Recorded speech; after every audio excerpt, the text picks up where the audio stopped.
Comenzamos, Apocalipsis, capítulo 1.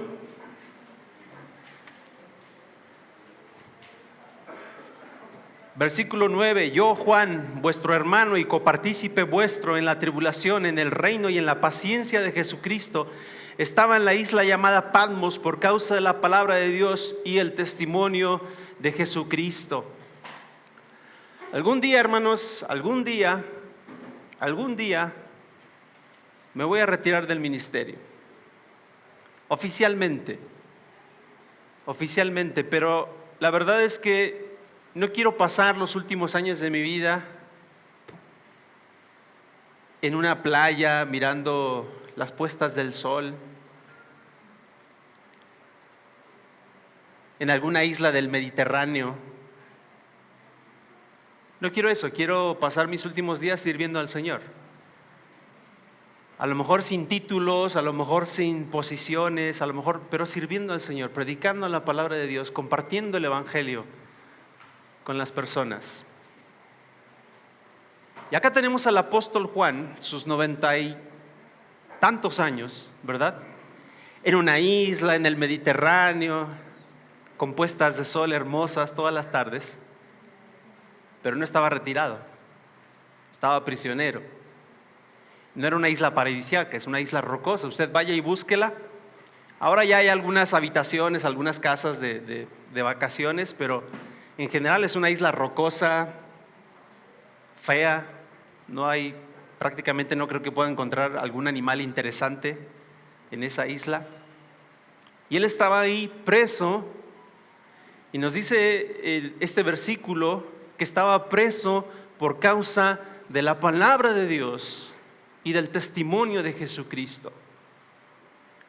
Ahora, esto me llama la atención, porque pensemos que cuando una persona se dedica a servir a Dios toda su vida, o pensamos que cuando una persona se dedica a servir a Dios toda su vida, alguna recompensa debe haber, algún beneficio debe haber para esa persona, pero no es así. Acá tenemos a Juan preso por la palabra de Dios, por el testimonio de Jesucristo. Es una situación injusta, pero ocurrió. Y en ese momento, déjeme decirle que la iglesia estaba atravesando por una situación muy oscura y muy difícil en todos los aspectos. Estaban siendo perseguidos políticamente por los emperadores, estaban siendo perseguidos ideológicamente por los falsos maestros, estaban siendo perseguidos religiosamente por los judíos. Había persecución por todos lados, había oscuridad por todos lados, y así es como comenzó la iglesia. Estos son sus primeros años, esos son sus primeros días de vida. Y nada nos dice, hermanos, que no sea así como vaya a terminar la iglesia. No hay nada en las Escrituras que nos diga que no sea así como vayan a ser los últimos días de la iglesia sobre la tierra. Es verdad que no vamos a pasar por la tribulación. Es verdad que no vamos a enfrentar los juicios de Dios. Pero la ira del hombre, hermano, nada nos garantiza que estemos a salvo de eso. Y sin embargo, la forma en cómo lo escribe Juan, esa manera de privilegio. Estaba yo preso en la isla llamada Patmos por causa de Dios y el testimonio de Jesucristo. ¡Qué privilegio! ¡Qué honor! ¡Qué honor poder decir que estás preso por tus convicciones! ¡Qué honor poder decir que has sido perseguido porque te has mantenido en tu fe! ¡Qué honor poder decir que el mundo está en contra ti, en contra tuya, porque has preferido la palabra de Dios que la palabra del mundo! ¡Qué honor poder decir todas estas cosas! Y ahí tenemos a un apóstol Juan, ya viejo, pasando sus últimos días en una isla casi desierta. Y chicos, muchachos, Hoy en día que pensamos que todo debe ser comodidad y que todas aquellas cosas que implican un esfuerzo y una satisfacción no valen la pena enfrentarlas.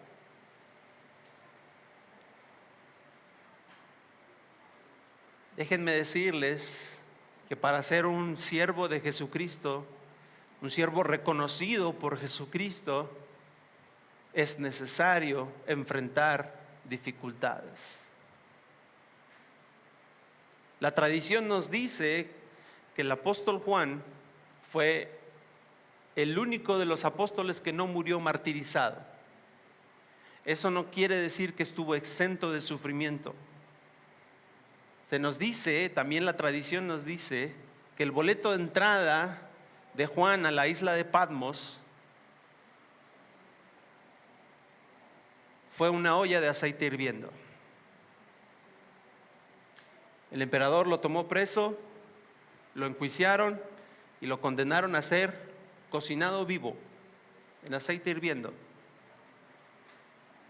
Los historiadores dicen que él fue arrojado ahí a esa olla de aceite hirviendo y milagrosamente salió ileso de ahí. Al ver que no pudieron destruirlo, lo mandaron al exilio.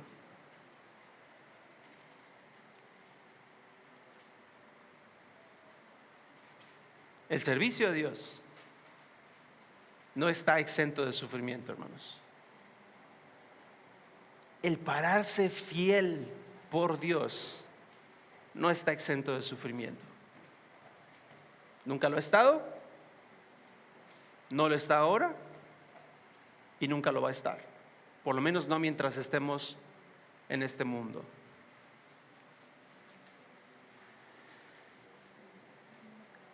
Continúa diciendo: yo estaba en el Espíritu en el día del Señor y oí detrás de mí una gran voz como de trompeta que decía: yo soy el Alfa y la Omega, el primero y el último. Escribe en un libro lo que ves y envíalo a las 7 iglesias que están en Asia: a Éfeso, Esmirna, Pérgamo, Tiatira, Sardis, Filadelfia y la Odisea. Y estando en esa isla, en esa situación, Juan tiene el tremendo privilegio de ser tomado en el Espíritu por el Señor para recibir una revelación muy necesaria. Muy necesaria. En general, hermanos, nuestro concepto de las cosas eternas y de las cosas espirituales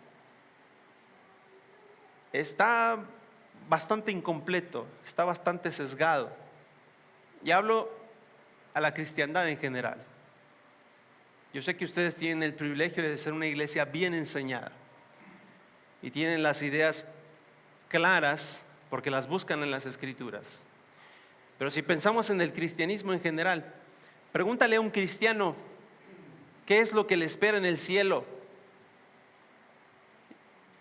Y todavía tenemos esa idea de las caricaturas de estar flotando entre nubecitas, tocando un arpa.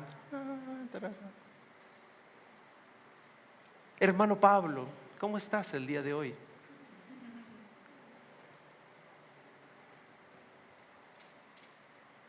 El cielo no es así. No es así. Tenemos una revelación extensiva acerca del cielo en la palabra de Dios. Pero seguimos manejando esas ideas y desgraciadamente seguimos viviendo esas ideas. Pregúntale a alguien cómo es el infierno. Y el asunto es peor todavía. Es peor. ¿No? En el infierno voy a estar en pura pachanga con mis amigos, ahí no va a haber Dios, entonces se va a poder pecar bien a gusto y vamos a estar en borrachera. Y ¿se imagina el infierno como un gran antro donde van a pasar bailando por toda la eternidad o algo así, una cosa así? Y no es así. ¿Sabe, hermano? La situación no es muy diferente cuando pensamos en Cristo. Cuando la cristiandad piensa en Cristo, la situación no es muy diferente. ¿Por qué? ¿Cuáles son los conceptos que tenemos de Cristo? Aquellos que se dicen ser cristianos sin serlo, tienen el concepto de un Cristo crucificado, ahí sufriente, débil, necesitado de ayuda, de compasión. Él ya no está ahí. Ni está ahí, ni está en esa situación. Nosotros, los que creemos en Él, los que tenemos una relación personal con Él, sabemos que ha resucitado. Y sin embargo es cierto que la mayoría de nosotros de repente tenemos ideas medio burocráticas acerca del Señor Jesús. La Biblia dice que está sentado a la diestra de Dios. Y nos imaginamos como que los últimos 2000 años ha estado ahí sentado a la diestra de Dios, ¿verdad? Escuchando las oraciones, diciendo, a ver, la siguiente oración. ¿Quién es este? No, Señor, es uno de tus hijos. Bueno, pero no sé, ¿es un ministro importante? No, pues no. Pues aunque seas un pastor, no, pues no. Bueno, no sé, ya he perdido un misionero. No, pues no, Señor, es un creyente. Es todo lo que te puedo decir. Bueno, lo voy a escuchar. No creo que tenga nada importante que decirme. Y a veces tenemos ese concepto de Cristo.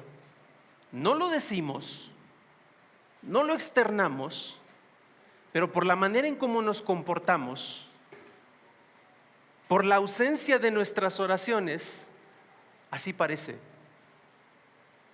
Así parece. Y entonces se hace muy necesario que Cristo se revele resucitado a sí mismo a su iglesia.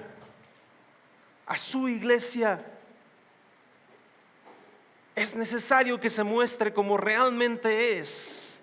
Es necesario que despliegue toda su gloria para nosotros, y lo hace en una visión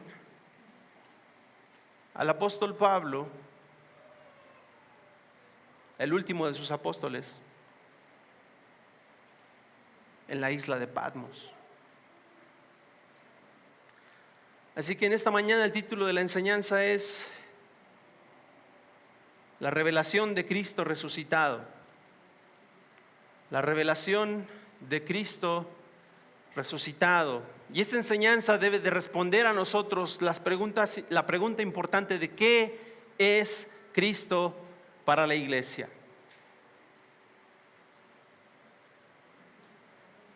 Vamos a ver 7 cosas que es Cristo para la iglesia, y vamos a comenzar con la primera de ellas. La primera de ellas es: Cristo es Señor de la iglesia. Cristo es Señor de la iglesia. Versículo 11 dice, que decía: yo soy el alfa y la omega, el primero y el último. Escribe en un libro lo que ves y envíalo a las 7 iglesias que están en Asia: Éfeso, Esmirna, Pérgamo, Tiatira, Sardis, Filadelfia y Laodicea. Esta revelación es exclusiva para la iglesia de Dios. Esta revelación no es para el no creyente. Esta revelación no es para el erudito. Esta revelación no es para el filósofo. Esta revelación es para la iglesia. Es una revelación exclusiva para la iglesia. Nadie que no pertenezca a la familia del Señor tiene parte en esta revelación. La prueba está: usted vea las películas apocalípticas, y tienen una comprensión absolutamente nula acerca de lo que es la revelación de Dios para los últimos tiempos. Así que esta revelación es para la iglesia. Ahora, hay muchos estudiosos, hermanos, que dicen que esta revelación fue dada a 7 diferentes etapas de la iglesia, que estas iglesias de Éfeso, Esmirna, Pérgamo, Tiatira, Sardis, Filadelfia y la Odisea corresponden a 7 etapas de la iglesia, comenzando por la iglesia apostólica, la iglesia perseguida, la iglesia estatal, etcétera, etcétera, hasta llegar a la iglesia apóstata de nuestros días. Es una forma de verlo. Hay otros que piensan que se refiere a 7 diferentes tipos de iglesias, que más o menos todas las iglesias que existen en el mundo caen dentro de estas 7 categorías. Hay otros que piensan que se refiere a 7 diferentes tipos de creyentes, etcétera, etcétera. Hay muchas posiciones con respecto a esto. La verdad, hermanos, es: lea estas posiciones, estúdielas, son interesantes, puede obtener muchas cosas interesantes acerca de ellas, pero la verdad es que puede tomar cualquiera de las posiciones o puede tomarlas todas y podrían ser realmente válidas. Así que lo importante es no a qué iglesia se está refiriendo el Señor, sino lo importante es que se está refiriendo a toda la iglesia, de todas las edades, de todos los estilos, de todos los tiempos. Es un mensaje escrito para usted. Eso es lo relevante. Es un mensaje escrito para usted.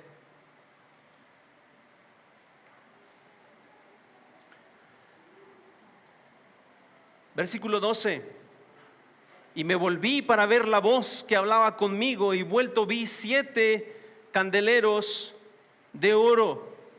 Y podemos ver cómo Jesús nos identifica en esta revelación con candeleros de oro. No son los candelabros de 7 brazos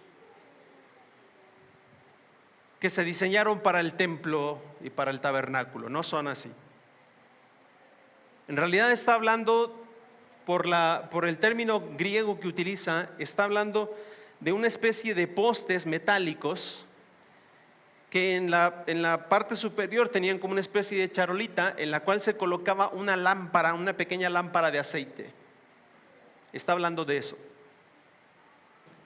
Y entonces habla y se presenta a sí mismo como el que se encuentra entre los 7 candeleros de oro. Ahora, los candeleros usualmente eran de barro, eran estos, para que se los imagine un poquito, eran como la lámpara de Aladino, más o menos, ¿verdad? Pero eran de barro o de algún metal bastante económico, cobre, bronce si tenía un poquito más de dinero. Hablar de candeleros de oro implica una riqueza inusual.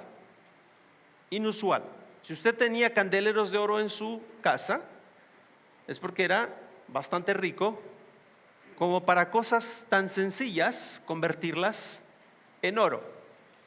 ¿Sí?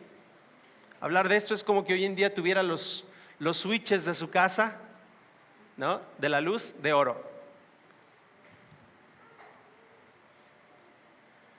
Ahora, de repente es un misterio para nosotros decir, ¿qué son estos candeleros de oro? Pero la verdad es que la revelación no tiene que ir muy lejos, solamente tenemos que ir unos versículos más adelante para entender que estos candeleros de oro eran las iglesias a las que él estaba hablando. Entonces, cuando Jesucristo dice o muestra en esta revelación que estaba entre 7 candeleros de oro, él nos identifica a nosotros, la iglesia, como esos candeleros, con 2 características, hermano: sumamente valiosos. En Hechos capítulo 20, versículo 28 dice que somos la iglesia que él compró con el precio de su sangre. No se me ocurre nada que sea más valioso que eso. ¿A usted? ¿A ti se te ocurre algo más valioso que la sangre de Cristo? No, ¿verdad?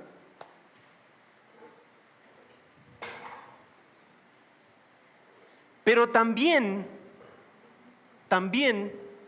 completamente útiles. Un candelero no es una pieza de ornato que se puede poner en algún rincón donde va a estar haciendo telarañas. El candelero precisamente se ponía sobre ese poste porque tenía que estar en un lugar estratégico de la casa en donde diera la mayor cantidad de luz posible para los que habitaban en ese lugar. Entonces, identificar a la iglesia como candeleros de oro, hermano, identificarnos a nosotros como candeleros de oro, solamente significa que el Señor Jesucristo nos ve a nosotros como seres con un tremendo valor y una tremenda utilidad. El creyente en Cristo, hermano, el creyente en Cristo no es una chuchería desechable, no es una baratija bonita ahí, sino que cada uno de nosotros para Dios es un ser con tremendo valor y utilidad. De repente el mundo ve a los creyentes, ve a cada uno de nosotros, nos ve como fanáticos religiosos que no contribuyen en absolutamente nada a la sociedad. Esa no es la percepción de Dios sobre su iglesia. La percepción de Dios sobre su iglesia es que la iglesia es la institución más valiosa y más útil que existe sobre la faz de la tierra. Me atrevo a decir, hermano, me atrevo a decir que en tu propia vida, lo que haces con este grupo de personas que tienes ahí a tu lado, va a ser lo más relevante y lo más importante que hagas en toda tu vida.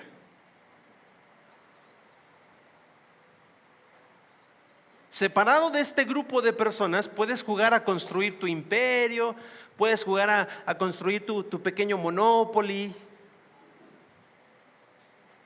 de éxito. Pero todas esas cosas van a ser intrascendentes delante del Señor, comparadas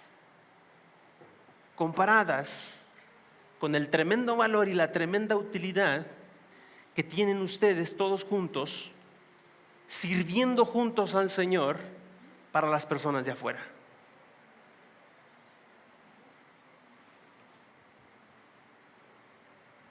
¿Habías pensado en eso?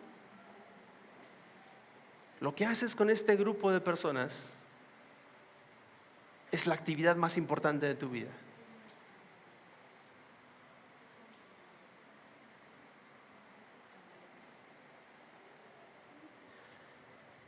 Continúa la visión diciendo en el versículo 13: y en medio de los 7 candeleros a uno semejante al Hijo del Hombre.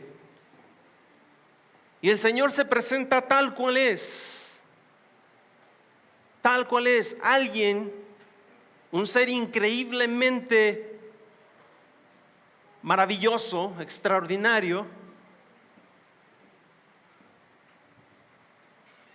que decidió presentarse a sí mismo de la forma más humilde posible, semejante a uno de nosotros. Jesús se presenta vivo y activo en medio de la iglesia, pero no solamente eso, también se presenta glorioso. Y le repito, hermanos, esto es la muestra de que no servimos a un Cristo distante o moribundo. Y Juan nos da los detalles de lo que Cristo hace en y por su iglesia a continuación. Así que, ¿qué es Cristo para su iglesia? ¿Cómo se revela Cristo? El Cristo resucitado, en primer lugar como Señor, pero en segundo lugar se revela como sumo sacerdote, como el sumo sacerdote de su iglesia. Versículo 13 dice: y en medio de los 7 candeleros a uno semejante al Hijo de Hombre, vestido de una ropa que llegaba hasta los pies y ceñido por el pecho con un cinto de oro. Y esta ropa que llegaba hasta los pies es una túnica larga que en griego, para definirla, el nombre de esta túnica era poderes. Y uno dice: el Señor estaba vestido de poderes. aunque en realidad el significado tiene más que ver con los pies. Viene de la raíz griega pode o podo, que es pie, y entonces significa esta túnica larga que llegaba hasta los pies y que en el Antiguo Testamento era representativa del sumo sacerdote. Usted puede leerlo en Levítico, la descripción de esto está en Levíticos capítulo 16, 4, en Éxodos 28, 4, la descripción de esta túnica. Pero no solamente tenía esta túnica donde hablaba de su sumo sacerdocio, sino que también tenía un cinto de oro ciñendo esa túnica.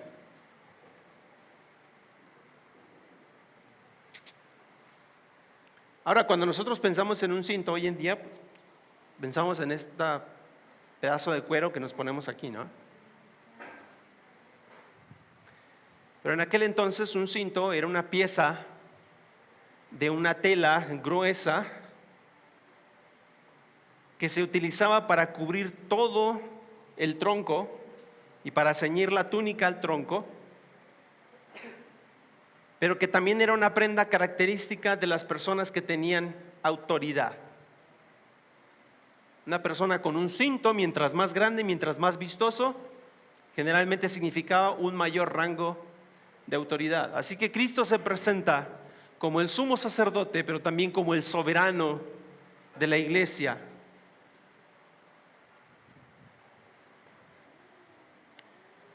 Hebreos capítulo 7, versículos 24 al 26. Acompáñeme ahí.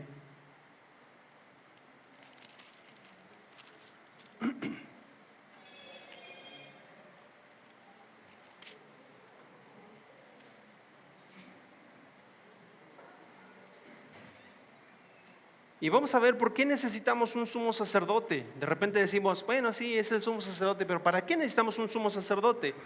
Hebreos capítulo 7, versículos del 24 al 26 dice: mas por cuanto permanece para siempre, tiene un sacerdocio inmutable. Está hablando de Cristo. Por lo cual puede también salvar perpetuamente a los que por él se acercan a Dios, viviendo siempre para interceder por ellos. Porque tal sumo sacerdote nos convenía, santo, inocente, sin mancha, apartado de los pecadores y hecho más sublime que los cielos, que no tiene necesidad cada día como aquellos sumos sacerdotes de ofrecer primero sacrificio por sus propios pecados y luego por los del pueblo, porque esto lo hizo una vez para siempre, ofreciéndose a sí mismo. Y Cristo se presenta como el sumo sacerdote en medio de su iglesia, porque Cristo sabe que la debilidad en la que vivimos todavía no nos permite tener un acceso completo a la gloria de Dios. Y por eso lo necesitamos a Él. Por eso necesitamos a Él como el único mediador entre Dios y los hombres, como el único que puede tomar nuestra mano en nuestra debilidad más terrible y conectarla con la de Dios, que es santo y glorioso, porque Él tiene el mérito para hacerlo. Nosotros ni en nuestros más locos sueños podríamos siquiera imaginarnos mirar a Dios a la cara, mirarle a los ojos, menos tocarle, menos pedirle nada. Pero tenemos ese gran sumo sacerdote, y tal como lo escribe el autor de Hebreos, era Él y solamente Él el que nos convenía. Nadie más podría ocupar el lugar de Cristo.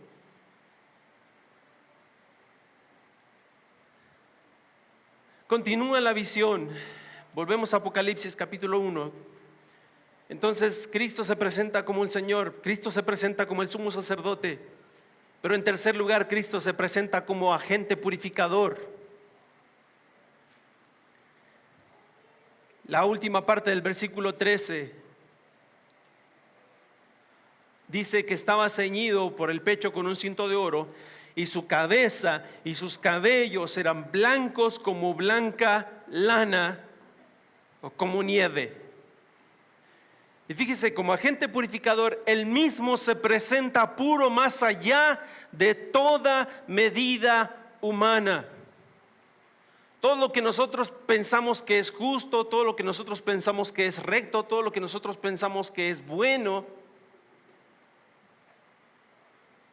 La Biblia dice que comparado a la santidad y a la pureza de Dios, todas nuestras buenas obras son como trapos de inmundicia. Ese día que usted se levantó temprano y ayudó a un pobre que estaba allá afuera de su casa, y luego se encontró a un grupito de 10 personas y les predicó el evangelio, y luego no sé, hizo todas las buenas obras que se le ocurrieron. Ese día que usted se sintió bueno, ese día, en sus propias obras, en su propia carne, no es más que una gota de polvo ante la santidad, la bondad y la gloria de Dios.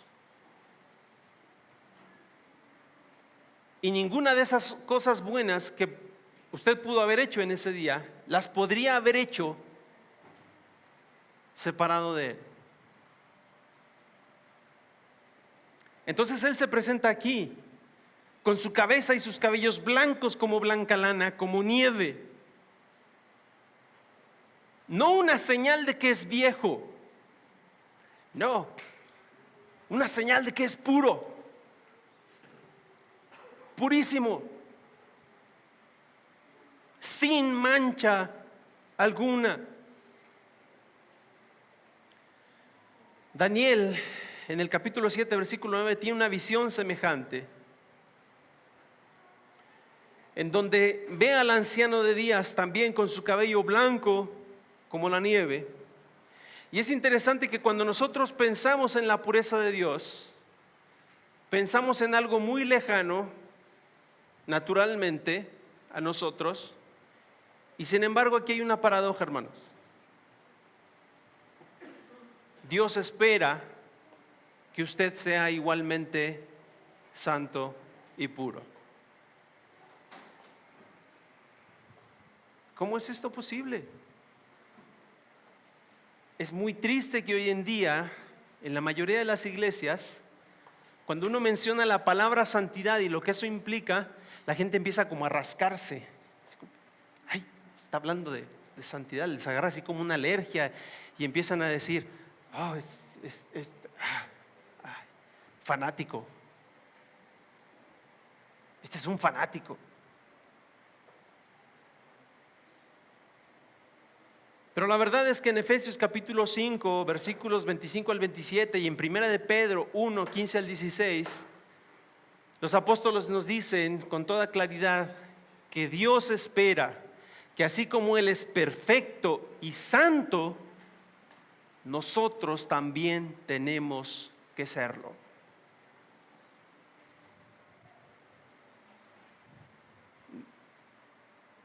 No hay opción.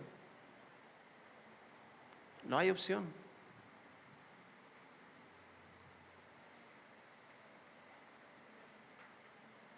Esa terrible idea de la jerarquía eclesiástica que tanto daño le ha hecho a la iglesia, en donde hay un grupo selecto de personas conectadas con Dios y otro normal, entre comillas, hace que tengamos en la cabeza esa idea no, bueno, la santidad es para los de allá arriba. Yo soy un creyente cotidiano, normal. De mí no esperen santidad. Yo le voy a echar ganas. Pero santidad, no. La mala noticia, mala y buena. La mala noticia es que ese Señor santo y puro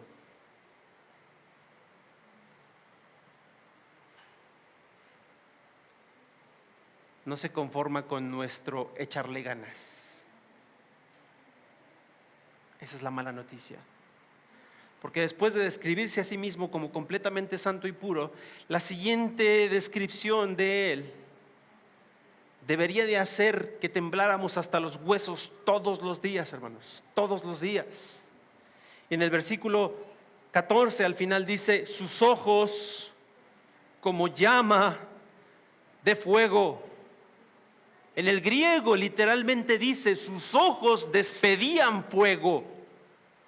Literalmente dice así. Por sus ojos salía fuego, arrojaba fuego. Y esto nos habla acerca de un Dios que no está dispuesto a tolerar nada menos que santidad. Porque el fuego es ese elemento purificador, es ese juicio que viene sobre la casa de Dios. Le repito, esta visión es un mensaje a la iglesia. A la iglesia. Y ustedes lo van a ver en las semanas que siguen, de que Dios va a confrontar a la iglesia una por una, con todas sus falencias y con todas sus fallas. Y no va a dejar que nadie se escape con excusas.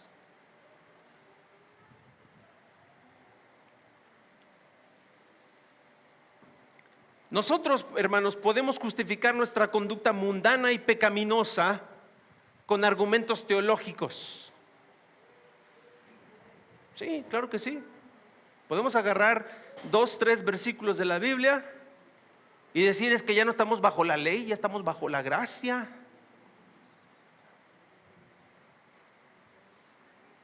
Yo no tengo por qué ser santo.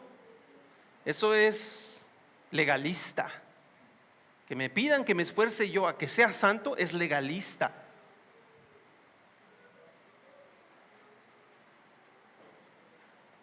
Los ojos de fuego del Señor, de ese Señor que camina entre nosotros ahora mismo, penetran a través de ese argumento y nos dicen mentira. Lo que tú llamas gracia es libertinaje. Y Judas capítulo 1 versículo 4 lo advierte claramente, que deberíamos de cuidarnos de aquellos apóstatas que se meten en la iglesia y convierten en libertinaje la gracia de Dios.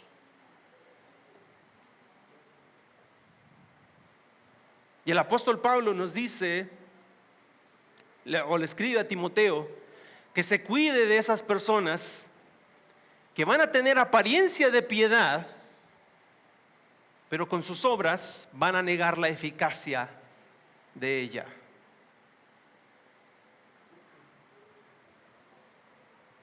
Entonces, delante de Dios podemos presentar nuestros argumentos teológicos, podemos tratar de escondernos detrás de etiquetas médicas o científicas, ¿verdad? Ahora que está de moda todo esto de la ideología progre, ¿verdad? No, Dios no me va a juzgar por ser así como soy, si así me hizo. Él así me hizo, así nací. Y se esconden su pecado, esconden sus malas decisiones detrás de una falsamente llamada ciencia. Ojo, tengan mucho cuidado. Los creyentes no estamos en contra de la ciencia, en lo absoluto. En lo absoluto. Los científicos más grandes de todos los tiempos eran creyentes. Eran creyentes. Y sin embargo, el apóstol Pablo nos advierte acerca de una falsamente llamada ciencia. Así que tenga mucho cuidado cuando alguien que se da el título de científico a sí mismo y que a su forma de pensamiento lo etiqueta como ciencia, tenga mucho cuidado de revisar bien qué hay debajo, porque la verdad es que lo último que hay debajo de esas cosas es ciencia. Entonces, no, Dios me hizo así, no, ¿por qué? ¿Por qué me va a juzgar? Esto es algo que yo no puedo evitar. Tengo una enfermedad, soy cleptómano. Es una enfermedad, yo no lo puedo controlar.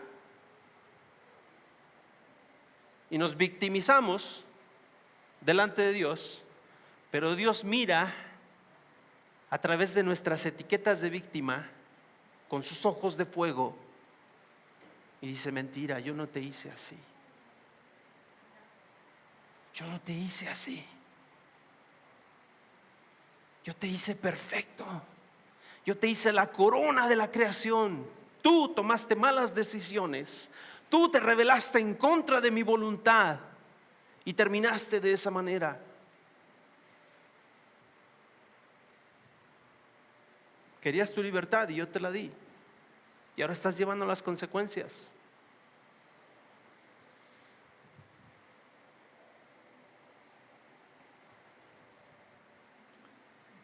Nos podemos esconder detrás del argumento teológico, nos podemos esconder detrás de las etiquetas médicas, o podemos hasta recurrir a aquella primerísima maña de culpar a otros por mis fallas. Adán, ¿por qué comiste del fruto que te dije que no comieras?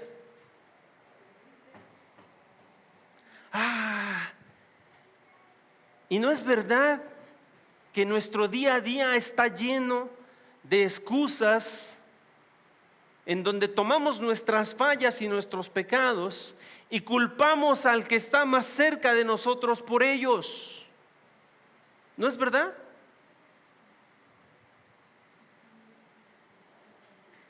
Vamos por la calle manejando, insultamos a todo mundo. Es que me hacen enojar.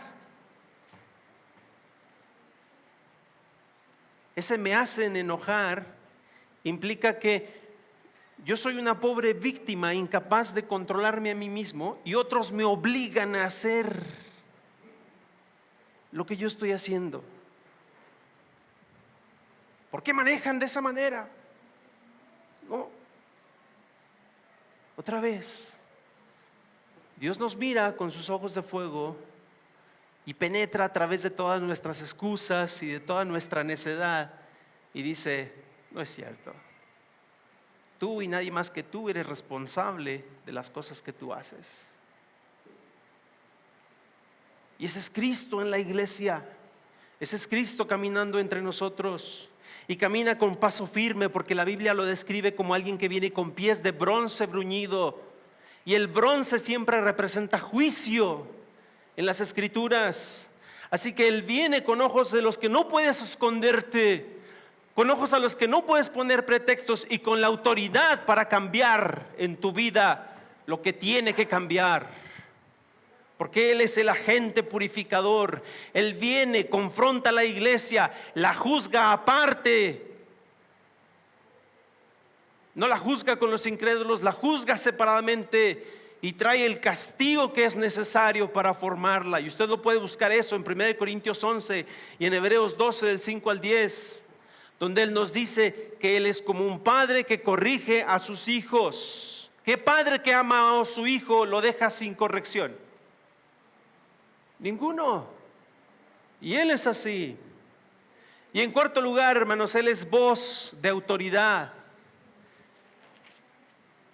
Dice: y sus pies semejantes al bronce bruñido, refulgente como en un horno, y su voz como estruendo de muchas aguas. Juan describe la voz de Cristo como estruendo de muchas aguas. Hermanos, la voz de Dios no es el chirrido de un grillito pequeñito, casi imperceptible, que casi tienes que ponerte en trance para poder escucharlo. Y de repente hay sermones en donde escucho hermanos diciendo: es que tienes que callarte para poder escuchar la voz de Dios, que es suave, casi imperceptible. Y tú entras así como que: a ver, háblame despacito, Señor.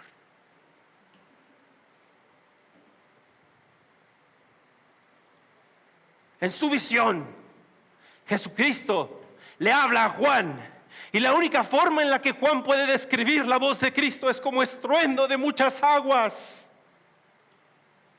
Y cuando usted va a un lugar en donde las aguas se mueven en grande cantidad, cuando está en medio de una tormenta, cuando está junto a una majestuosa catarata, cuando está junto al mar, cuando golpea contra las rocas, no hay otra cosa que sobrepase el sonido de esas aguas.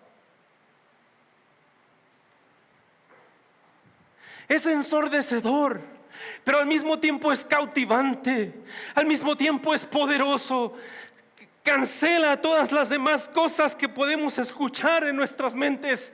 Y cuando nosotros estamos ahí, frente a frente, escuchando la voz de Dios, no hay ninguna otra voz que sea más importante que la de Él.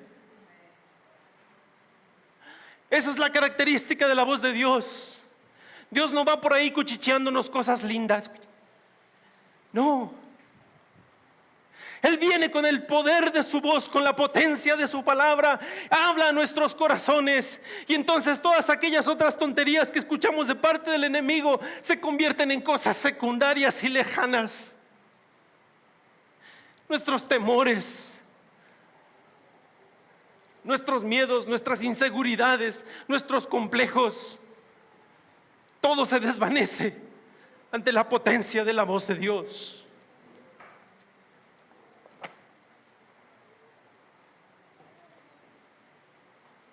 Y todavía decimos, es que hace mucho que no escucho la voz de Dios. Es que hace mucho que no pones tu corazón aquí adentro de tu Biblia. Hace mucho que no te lo sacas de ese cofre cerrado en el que lo tienes y lo pones ahí frente a la Biblia para que escuches la voz de Dios con toda claridad. ¿Quieres escuchar la voz de Dios? Ahí la vas a escuchar, en ningún otro lado. No va a ser un mensaje subliminal escondido en un sermón. No va a ser una pieza de rompecabezas escondida en alguna parte de tu día. No, va a estar ahí fuerte y clara, hablándote a través de las páginas de tu Biblia. Hoy nos habla así. En aquel día, cuando lo escuchemos hablar en persona,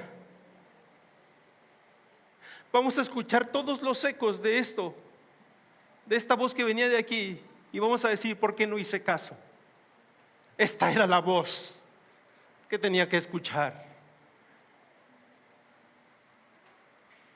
no la del mundo. Esta era la voz. Más adelante el Señor se presenta como el gran protector.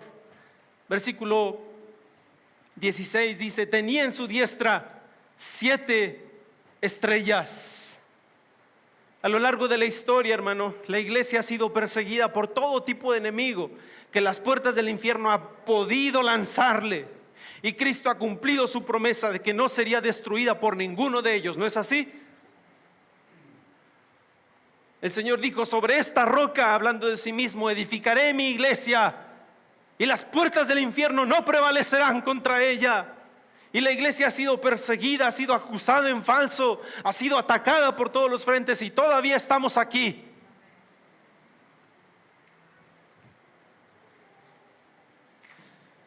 Pero a veces nos da la impresión de que la iglesia se derrumba por dentro.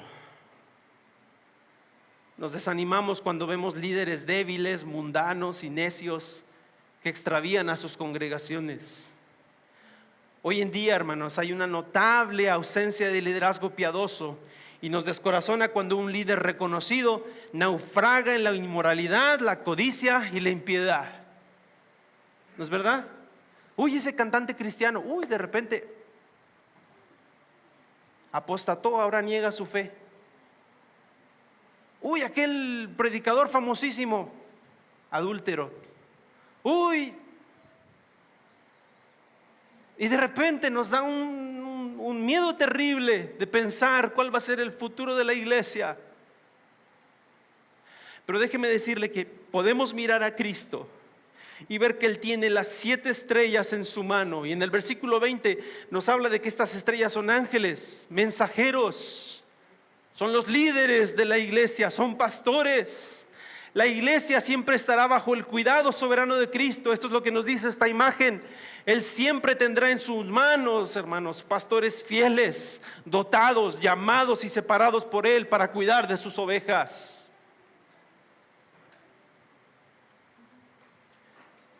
Y no queda ahí. No queda ahí, porque la visión dice que de su boca, continúa diciendo, de su boca salía una espada aguda de 2 filos. No queda ahí, no solamente tiene líderes capacitados en su mano para cuidar de su iglesia siempre, sino que Él va a defender a la iglesia de los falsos pastores con la espada que sale de su boca. En el capítulo 2, versículo 16, le advierte a la iglesia de Esmirna: por tanto arrepiéntete, pues si no vendré a ti pronto y pelearé contra ellos con la espada de mi boca. Y podrán levantarse falsos maestros y falsas doctrinas, pero la iglesia que tiene su confianza en la espada de Dios siempre va a permanecer firme. Dios va a defender a su iglesia con la espada que sale de su boca. Más adelante podemos ver que Él es glorioso. Sexta característica. Quinta, Él es protector. Sexta, Él es glorioso. Versículo 16: y su rostro era como el sol cuando resplandece con su fuerza. Una gloria tan brillante que transforma a cualquiera que se expone voluntariamente a esa gloria. Ya lo veíamos hace unos meses cuando hablábamos de la gloriosa palabra de Dios. ¿Cómo es que el creyente puede transformar su vida? Únicamente exponiéndose a la gloria de Dios. ¿Y dónde se expone a la gloria de Dios? Únicamente a través de la palabra de Dios.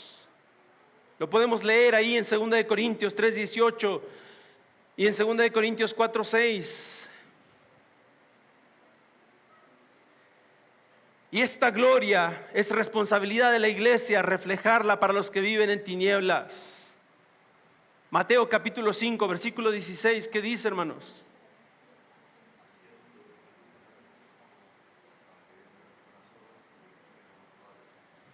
Así alumbre vuestra luz delante de los hombres. ¿Para qué cosa?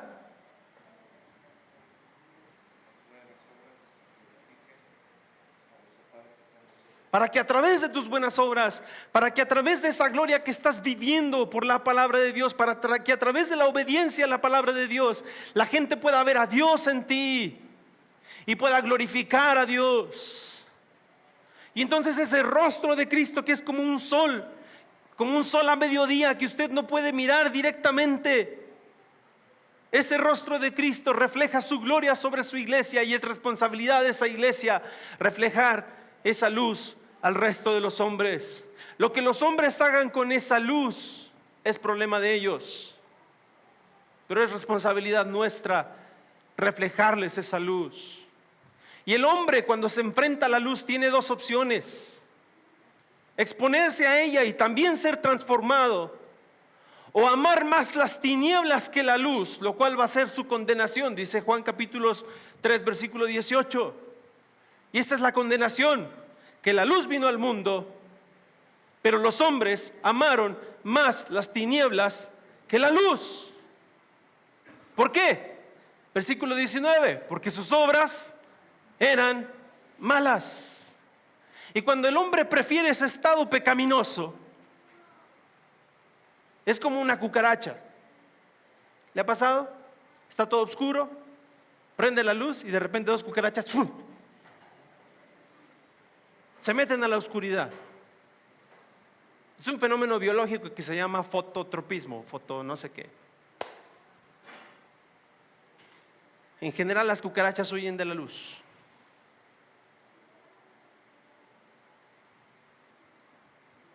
¿Qué pasa con nosotros? ¿Qué pasa con la iglesia? La gloria de Cristo, su santidad, está ahí expuesta todo el tiempo para nosotros. ¿Por qué nos escondemos de ella? ¿Por qué a veces preferimos más el mundo? ¿Por qué a veces preferimos más las tinieblas que la luz que emana del rostro de Cristo a través de su palabra? Él es glorioso, hermanos. Él es glorioso. Y rechazar su gloria o esconderla va a traer consecuencias eternas. Y finalmente, último punto.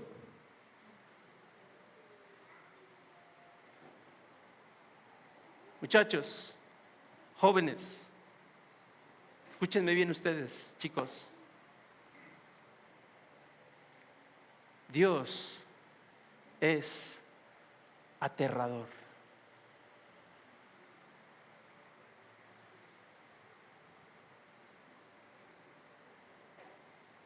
¿Se había puesto a pensar en eso? en que Dios es aterrador. Sí, sí lo es. Sí lo es. Él es aterrador. Y tenemos esta idea de cuentos de hadas, que Dios es todo amor y es todo cariño y todo buenito con Dios. Y Él seguramente me va a perdonar todas mis fallas y mis transgresiones y mis rebeliones porque es bien buena onda. No es así. Él es aterrador. Pero paradójicamente al mismo tiempo es confortante. Paradójicamente es confortante. Y finalmente, hermanos, tenemos esta idea de que el Señor es aterrador. Cuando le vi, dice Juan, y escúcheme, Juan era el discípulo amado, ¿no es cierto? ¿No es verdad? Él era el que se sentaba ahí en la cena y recostaba el pecho con Cristo, ¿no? Y el que le hacía preguntas impertinentes, impertitontas. Señor, ¿nos podemos sentar a tu diestra y a tu siniestra cuando vengas en tu reino? Dale, Señor.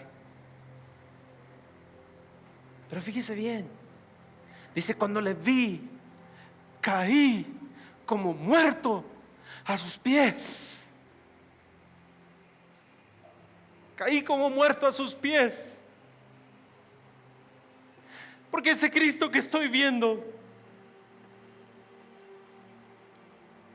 es mucho más glorioso que el Cristo que pude conocer en la carne.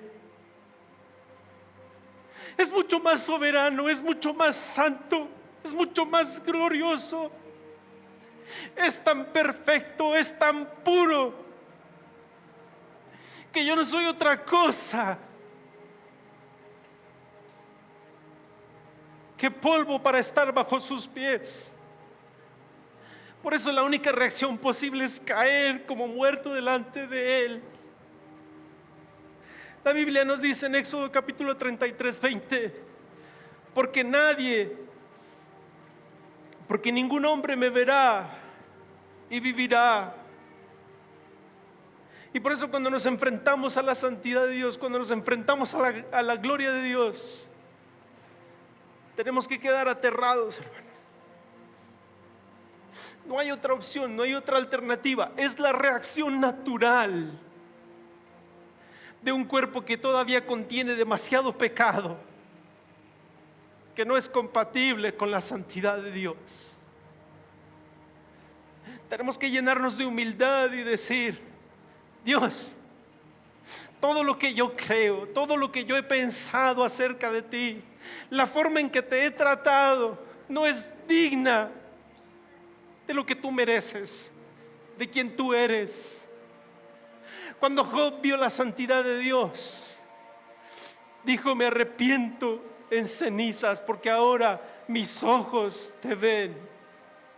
Conozco ahora que todo lo puedes, que no hay pensamiento que yo pueda esconder de ti. Y cuando tenemos eso en la cabeza y en el corazón, de que no hay nada que podamos esconder de la gloria de Dios, debemos de llenarnos de terror.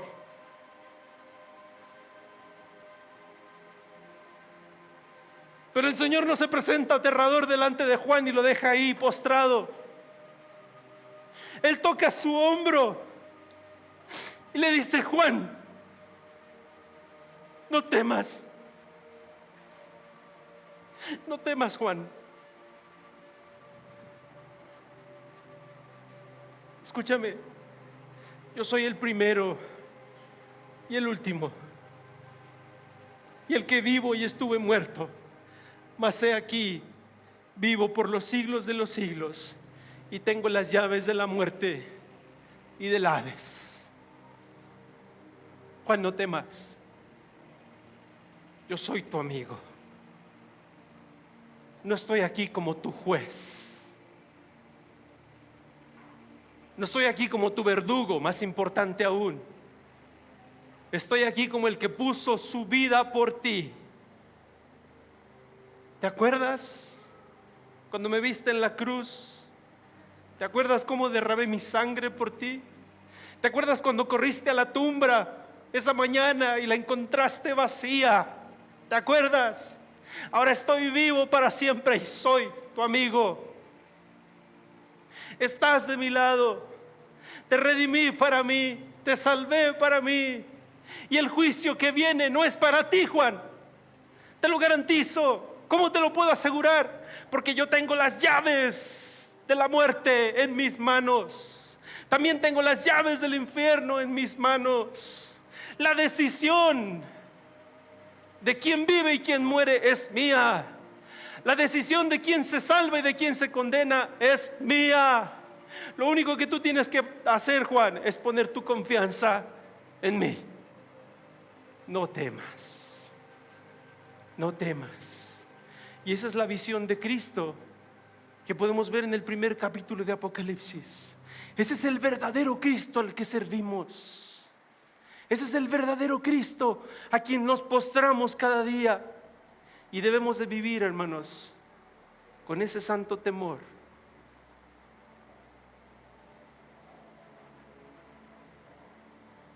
Pero también con esa tremenda y humilde gratitud de que Él está de nuestro lado, porque confiamos en Él. Dios les bendiga en esta mañana.